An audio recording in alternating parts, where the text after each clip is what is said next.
সেই অনুষ্ঠানটা বোধ হয় আমার মনে হয় এই জনাব মোহাম্মদ ইউনূস সরকারের সময় এসে এই প্রথম পহেলা বৈশাখ সবচেয়ে বেশি আক্রান্ত। আজকে পহেলা বৈশাখের শুভেচ্ছা জানাচ্ছি আমি বাংলাদেশের সমস্ত মানুষকে, শুভ নববর্ষ, এবং বাহিরে যারা আছেন আমাদের সবাইকে এবং অন্যান্য সবাইকে আমি আমার নববর্ষের শুভেচ্ছা জানাচ্ছি। আপনি আজকের আপনাকে আমি খুব ক্লিয়ারলি বলি,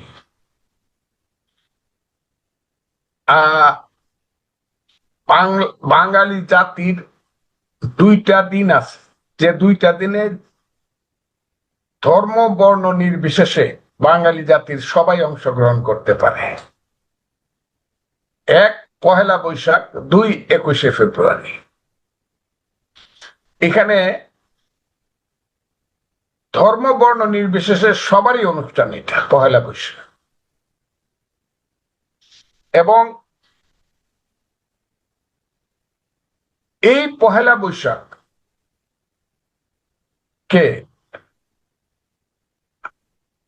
আক্রমণ করার জন্য পাকিস্তান সৃষ্টির প্রথম দিন থেকে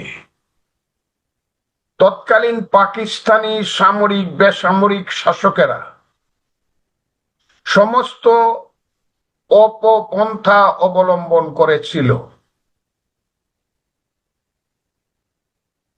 1967 সনের আগেই এই দেশের গভর্নর ছিলেন জনাব আব্দুল মোনায়েম খান,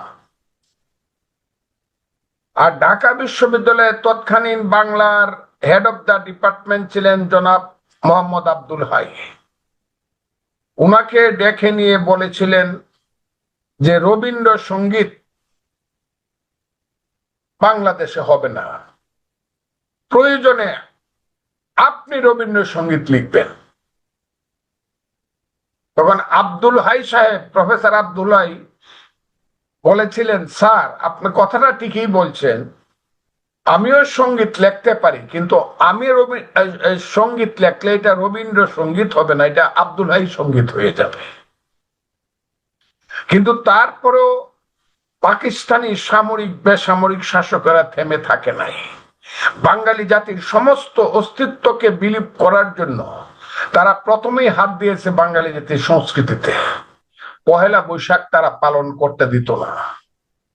অনেক জীবনের রিস্ক নিয়ে ছায়ানট নামে একটা সংগঠন 1967 সনে বাংলাদেশে বা তৎকালীন পূর্ব পাকিস্তানে জনাব ওয়াহিদুল হক এবং তার স্ত্রী, যিনি কয়েকদিন আগে মরহুম হয়েছেন, সঞ্জিদা খাতুন, কাজী মুতাহার হোসেনের সেই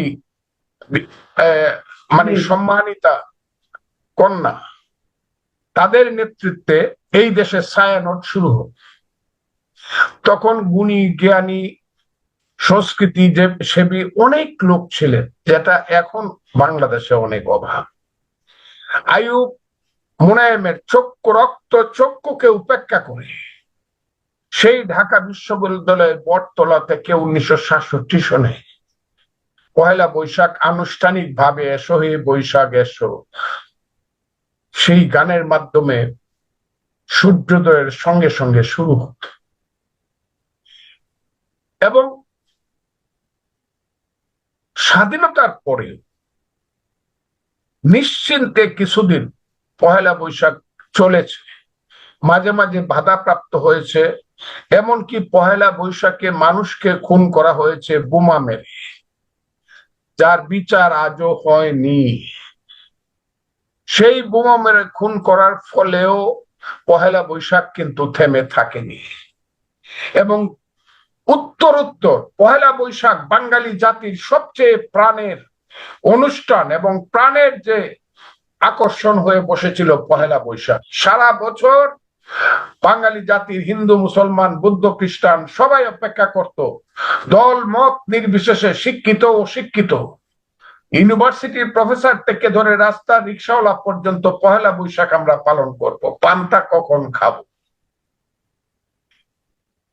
সেই অনুষ্ঠানটা বোধ হয় আমার মনে হয় এই জনাব মোহাম্মদ ইউনূস সরকারের সময় এসে এই প্রথম পহেলা বৈশাখ সবচেয়ে বেশি আক্রান্ত।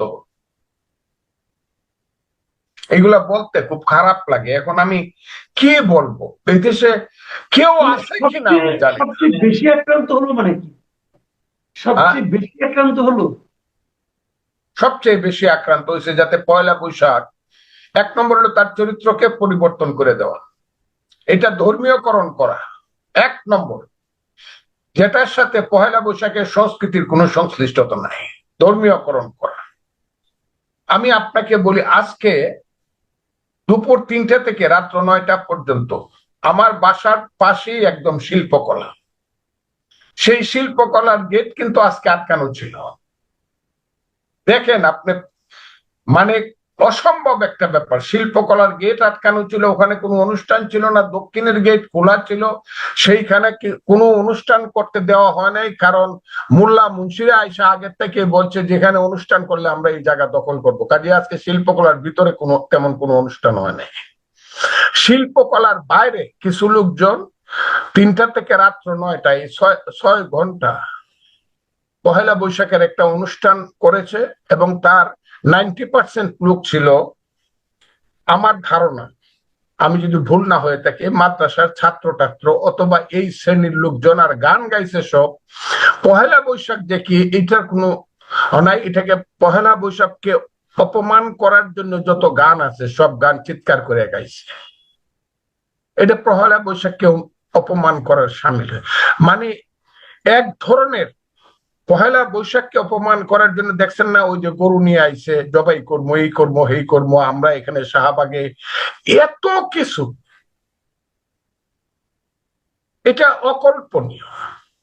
এবং বাংলাদেশের সরকার নামধারী যে এখন, কি বলবো, ইউনূস সাহেবের নেতৃত্বে যারা আছে তারা এটাকে খুব এনজয় করতেছেন। ইউনূস সাহেবের মতো একজন মডার্ন লোক, আমি জানতাম he is a modern person সারা পৃথিবীব্যাপী, এবং খ্রিস্টান দুনিয়াতেই তার বন্ধু বান্ধবের সংখ্যা বেশি, সব সেই ইউনূস সাহেবের আমলে। এবং একজন সংস্কৃতি সেবী এবং সংস্কৃতি লিডার ছিল, যিনি আজকে সংস্কৃতির উপদেষ্টা। তার চরিত্রের যে প্রমাণ আমি পাইলাম, পৃথিবীতে যতদিন চন্দ্র সূর্য উঠবে এবং বাঙালি জাতি থাকবে, এই ধরনের লোকজনকে কোনোদিন মানুষ ক্ষমা করবে না, এটা কিন্তু একদিন আসবে। সেই পয়লা বৈশাখ বলবে, আপনি দেখবেন এই যে ইউটিউবাররা আছে দেশে বিদেশে, আমি তাদেরকে আর কিছু বললাম না, বলবে হাজার হাজার মানুষ রাস্তায় নামছে। এটা খুব প্ল্যান করে মানুষকে নামানো হয়েছে, এবং এই মানুষগুলো কারা, যারা আগে এর 90% মানুষ কোনোদিন পয়লা বৈশাখে বাধা দেওয়া ছাড়া রাস্তায় নামতো না, তারাই আজকে রাস্তায় নামছে। আর যারা রাস্তায় নামতো, যারা রাস্তায় আসতো, যারা গান গাইতো, যারা আনন্দ করতো, যারা পান্তা খাইতো, যারা সবকিছু করতো, এরা কিন্তু আজকে পহেলা বৈশাখের যারা রিয়েল, যারা ফিলিংস যাদের আছে, অনুভূতি, তারা কেউ মাঠে ছিল বলে আমার মনে হয় না। এই যে অপমান, এই কারণেই বলছি ব্যতিক্রম ধর্মী পয়লা বৈশাখ, এটা মানুষ মনে রাখবে অনেক দিন। হ্যাঁ, তবে যদি ইউনূস সাহেব যদি 500 বছর বাঁচে, তাইলে আমরা তো সব মরিয়ে যাব, বা 100 বছরে যদি উনি বাঁচে, আমরা তো সব মরে যাই, আমরা তো দেখে যেতে পারবো না।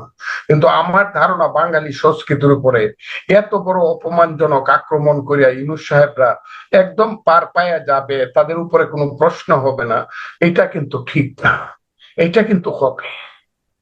আজকের ঘটনা, ঢাকা শহরের কথা, আমি চিটাগাঙ্গে দেখলাম বাধা দেওয়া হচ্ছে, বিভিন্ন জায়গাতে বাধা দেওয়া হয়েছে, আমি দেখছি বিভিন্ন, এ হলো অবস্থাটা। এই ধরনের, আপনার কি মনে হয় এটা কি মানে খুবই প্রিপ্ল্যান ছিল, নাকি আগে যারা পহেলা বৈশাখ পালন করতো তারা কেউ মাঠে নামে নাই, এই জন্য এরা সুযোগটা পেয়েছে? অথবা এমনও তো অভিযোগ আছে যে আগে পহেলা বৈশাখকে এক ধরনের রাজনীতিকরণ করা হয়েছিল, সেই রাজনীতিকরণের না এবার না থাকার কারণে এটা এবার এরকম হয়েছে। আপনার কি এরকম কিছু মনে হয়? কেন না, আমার এরকম মনে হয় না। এবার যারা আসছে মাঠে, এদের বেশিরভাগই তারা মনে করতো পহেলা বৈশাখ তাদের অনুষ্ঠান না, যেভাবে করা হইতো, কাজেই তারা আসতো না, বরং বিরোধিতা করতো বা এটাকে না যায় স্কাম মনে করতো বা বেদাত কাজ মনে করতো। যেমন চরমুনার একটি বলছে যে এটা বেদাত কাজ, এখানে কেউ যায় না। আরো অনেকে, আরেকজন দেখলাম তার নাম বোধ ডক্টর এনায়েতুল্লাহ নাকি, সে এইরকম বক্তৃতা করলো যেটা কল্পনাই করা যায় না, কল্পনাই করা যায় না যে এখানে যে আসা যাবে না, এই পহেলা বৈশাখ যে করা যাবে না, কল ইত্যাদি ইত্যাদি। যা হোক, তারা তাদের মতো করে বলছে, কিন্তু আমি তাদের সবাই কেউ করি না। সবটা দোষ হইলো যদি দায়ী হয়ে থাকে, এটার জন্য দায়ী এই প্ল্যানটা টোটালটাই বর্তমান সরকারের প্ল্যান। আমি খুব ক্লিয়ারলি বলি, বর্তমান সরকারের প্ল্যান। আগের যে সরকার ছিল হাসিনা সরকার, হাসিনা সরকারের আমলে বাঙালি জাতীয়তাবাদী সংস্কৃতিতে বাধা দেওয়া হতো না, কিন্তু এটাকে নিজেদের পক্ষে গ্রাস করার, নেতৃত্ব করার বা এটাকে ইনফ্লুয়েন্স করার একটা অবস্থা ছিল। কিন্তু সংস্কৃতিকে বিপদগামী করার জন্য খুব কিছু করা হতো, এইটা আমার মনে হয় না। আমার মনে হয় না সংস্কৃতিকে বিপদগামী করার জন্য আওয়ামী লীগ আমলে 15 বছরে খুব কিন্তু না, এটাকে ওই নিজেদের কবজায় রাখার জন্য সবকিছু করা হতো, যেহেতু তারা ডিক্টেটর ছিল। অন্যদেরকে এখানে কাউকে করতো না, এলাও করতো না। তাদের নিজের লোকজন করবে, জোর করবে, এই করবে, এই করবে, চান্দাবাজি করবে, এইটাকে অনুষ্ঠানকে কন্ট্রোলে রাখবে, এইগুলা ছিল। এই ব্যাপারে আমি অস্বীকার। কিন্তু বর্তমানে যেটা হইতেছে, এরা থাকলে আগামী বছর পহেলা বৈশাখ হবে না। হ্যাঁ, পহেলা বৈশাখ তারা তাদের মতো করে করবে। এখানে হয়তো বা, আমি এটাকে খারাপ মনে করি না, এখানে হয়তো বা ওই যে মৎস্য ভবনের সামনে গরু জবাই হবে, কথাটা বুঝছেন না? ওই যে আমার ওই রমনা পার্কে গিয়া ওখানে দেখা যাইব ওই অন্য কিছু ওয়াজ মাহফিল হইতেছে, পয়লা বৈশাখকে কেন্দ্র করে আল্লাহর কাছে ফানা চাওয়া, এটা হইব। তাদের মতো করে পয়লা বৈশাখ হবে, কিন্তু বাঙালির জাতীয় সংস্কৃতি যে পয়লা বৈশাখ, এটা হবে বললাম। হ্যাঁ, আচ্ছা, কথা হলো যদি দেশের সংখ্যাগরিষ্ঠ মানুষ সেরকম কিছু চায়, তাহলে হয়তো অসুবিধা কি? সরকার তাহলে, সরকার হয়তো সংখ্যাগরিষ্ঠ মানুষের যে মতামত সেটাকেই হয়তো সাপোর্ট করছে। কারণ একটা কথা আপনি মানবেন, এরই মধ্যে কিন্তু আপনি দেখেছেন বিভিন্ন সোশ্যাল মিডিয়াতে বলা বলি হচ্ছে, এক ধরনের প্রচারণা চালানো হচ্ছে যে ইউনূস সরকার দেশটা খুব ভালো চালাচ্ছে, তাকে বরং 5 বছর রেখে দেওয়া উচিত। এই যে একটা প্রচারণা, এই প্রচারণাটাকে আপনি কিভাবে মূল্যায়ন করবেন? ইউনূস সাহেব এত নির্লজ্জ হওয়া উচিত না ক্ষমতার জন্য। ইউনূস সাহেবকে আমরা দেশের মানুষ খুব বড় ভাবে দেখতো, এখনো ওনাকে সম্মান করি, কিন্তু উনি এত নির্লজ্জ হওয়া উচিত না। এগুলো একটা প্ল্যান প্রচারণা, এবং সেই প্ল্যান প্রচারণার পিছনে ইউনূস সাহেবের সম্মতি আছে, কিন্তু সমস্ত কাজটাই করতেছে মেশিনারি, স্টেট মেশিনারি, এবং এর পিছনের কালো শক্তি যারা সব, এই যে এখানে টকশো যারা করে, এই মাত্র একটু আগে দেখলাম তারেক রহমানের 14 গোষ্ঠী উদ্ধার করলো। হ্যাঁ, তারেক রহমান কেন বলছে যে আপনারা এয়ার কন্ডিশন রুমে বৈশা যে সংস্কারের কথা বলেন, এই কথাটা পাওয়ার কারণে এই যে সুলেমান নামে একজন লোক, সুলেমান, আপনাকে আমি দেখাইছি কি কইলো তারেক রহমানকে। তারেক রহমান সাহেব কি করবে এটা ওনার ব্যাপার। সালাউদ্দিন শুধু বলছে যে আপনারা 5 বছর থাকবেন, কিন্তু আমরা তো প্রত্যেকদিন আপনাদেরকে মনে করিয়ে দিব যে আপনারা নন ইলেক্টেড গভর্নমেন্ট, অনির্বাচিত সরকার। এইটা কি দোষের কথা হয়েছে, কি অসভ্য কথা হয়েছে, কি গণতন্ত্রের বাইরের কথা। সালাউদ্দিনের 14 গোষ্ঠী আজকে সারাদিন উদ্ধার করে ফেলতেছে এরা, অকল্পনীয়। ওটা চিন্তাই করা যায় না। এতদিন মির্জা আব্বাস, মির্জা ফখরুল কইছে, তারা এখন একটু থামছে। আজকে আবার সালাউদ্দিন আহমদ, বিএনপির স্থায়ী কমে, ও যে ওকে নিয়ে গেছিল, ওকে 5 বছর শিক্ষা দিয়া তারপরে পাঠাইছে, রে সবকিছু করছে, ও যে ও মুখের টাকা খাইছে, তমুকের টাকা খাইছে, ওরে যে মানে অকল্পনীয়। অথচ 2 দিন আগে সালাউদ্দিন আহমদ সম্পর্কে এরা এত বেশি সুনাম করছে যেটা আপনি কল্পনা করতে পারতেন না। এরা একটা সংঘবদ্ধ চক্র, সেই চক্র কি হবে না হবে আমি জানি না। দেশ যদি, আপনাকে বলি একটা কথা বলি, ওই যে বলতেছে বিএনপি শেষ হয়ে গেছে, এই হয়ে গেছে, যেদিন বাংলাদেশের মানুষ মাঠে নামবে গণতন্ত্রের জন্য, তার ভোটাধিকারের জন্য, যে আমি 16 বছর 17 বছর ভোট দিতে পারি নাই, তুমি ভোট দেও, সেই দিন তারা বুঝবে কত ধানে কত চায়। ওই যে বলে নামে দেখে যে, আমি আপনাকে কথাটা খুব ক্লিয়ারলি বলি, এখানে যদি একটা কথা হলো, আমার প্রথম কথা হলো, এরা যদি নির্লজ্জ না হয়, চুরি চুট্টামি না করতে চায়, রাষ্ট্র ক্ষমতাকে ব্যবহার করে যদি এইসব কি বলবো স্বাধীনতা বিরোধী শক্তির সন্তানরা বলবো বা তাদেরকে বলবো, নাই বা বললাম, যারা এইসব ইউটিউবে কথা বলে, তারা যদি মনুষ্যত্ব বিবেকের অধিকারী হয়, ভোটটা দিয়া দেখো 5% ভোট বাংলাদেশে পাও কিনা। এত যদি কও জনগণ সব চাতে জিনিস যে জনগণ দিয়ে তার সাপোর্টটা নিয়ে নেন, তাই তো হয়ে যায়, এভরিথিং ইজ ফিনিশড। জিনুস সাহেব জনগণ তাকে চাইছে, কিন্তু নীলুজ্জের মতো প্রত্যেক দিন এই যে ইউটিউবার হইয়া দেশে বিদেশে এই যে রাষ্ট্র ক্ষমতার জন্য, রাষ্ট্রটাকে লুটপাট করার জন্য এবং মধ্যযুগীয় বর্বরতার দিকে এই দেশটাকে ঠেলে দেওয়ার জন্য এক ধরনের এই যে অপপ্রচার এই দেশে শুরু হয়েছে, এটা তো কল্পনার বাইরে। আমি তো কল্পনাই করি না যে জীবিত আছি এই দেশে। এরা কারা বাংলাদেশে? কল্পনাই তো করি না রে ভাই। তো অসম্ভব একটা ব্যাপার শুরু হয়েছে দেশে। তা আমি মনে করি জনগণ সবকিছুর বুঝে এবং সব দেশের ক্ষমতার মালিক জনগণ, কিন্তু দাঁড়াবে রুখে, এদেরকে চিনে চিনে দাঁড়াবে। আমি বললাম দেখবেন এটা হবে। এবং এই দেশে এখন যা হচ্ছে, প্রতিদিন দেখি কত ঘটনা দেখবেন, সব বিদেশি লোকজন যারা এই দেশের নাগরিক না, তাদেরকে না একটারে দিছিল নির্বাচন সংবিধান সংস্কার, ডক্টর আলী রিয়াজ মার্কিন নাগরিক, এখন আবার আরেকজন আনছে। আমি তাকে নামই শুনি নাই, আমার সাথে তার কোনো পরিচয় নাই। আমি হয়তো অত বড় মানুষ না, ও আমারে বলবে তোমার নাম আমি শুনি নাই। কারণ ওই দিনে এক টক শোতে গেছিলাম, এক আলবদরের বাচ্চা আমাকে বলছে আমার আপনারও আমি চিনি না। যা হোক, সেটা অন্য কথা। তো আমি আপনাকে বলি, উনি কে? আমি যা ইতিহাসটা দেখলাম, উনিও তো অন্য দেশের নাগরিক, উনার উপর একটা জাতীয় নিরাপত্তার দায়িত্ব দিয়ে দেওয়া হইলো, যে পোস্ট পজিশন কোনোদিন ছিল না। আমি বুঝি না ভাই, ওই যে মানিকে রতন চিনে, শুয়োরে চিনে কচু, ইউনূস সাহেব কাদেরকে চিনে আমি বুঝি না তো। কারণ তাদের নামে আমি 2001 সন 2 সনে আমি যা দেখছি এবং শুনছি, ইউটিউবে দেখছি, অবশ্য মার্ডার কেসের ভয়ে তারা পালায়া গেছিল অনেকে। তাদের নামে ক্রিমিনাল কেস হবে এবং মার্ডার কেস হবে, সেই কারণে সেই সময় সরকারকে ইনফ্লুয়েন্স করে, 2001 সনের সরকারকে ইনফ্লুয়েন্স করে তা পালায়া গেছিল। এদেরকে দিয়ে যদি দেশ চালাইতে হয়, তাহলে তো দেশে আমাদের আত্মহত্যা করা উচিত। আর কি মানুষ নাই এই দেশে? সব বাইরে থেকে লোক আনবো। আর একটা ছেলে কোত্থেকে আনছে, আরে বাপরে, সে নাকি পৃথিবীর শ্রেষ্ঠ অর্থনীতিবিদ। ওই সিলেটে একটা ছেলে, আমি সিলেটে অনেককেই জিগেলাম, অনেককে যারা সিলেটে ম্যাটার করে। আমি আপনাকে সিলেট জেলায়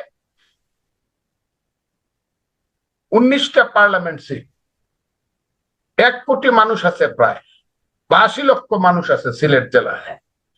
আমি সিলেট, গ্রেটার সিলেটে আমি সবচেয়ে বড় জনপ্রিয় নেতা যারা সিলেটের সবচেয়ে জনপ্রিয়, আমি তাদেরকে সবাইকে জিজ্ঞাসা করছি, এই মহামানবকে একজন লোকেও তাকে চিনে না।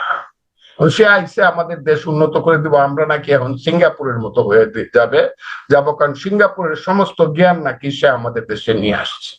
অলরেডি টাকা পয়সা আমাদের দেশে ইনভেস্ট হয়ে যাইতেছে, আর শনৈ শনৈ করে উন্নতি হইতেছে। কিছুদিন আগে কইছে আমার বন্ধু মান্না সাহেবই কইছে, আমার হাসি পাইছে, ইউনূস সাহেব তো ম্যাজিক দেখাইলো।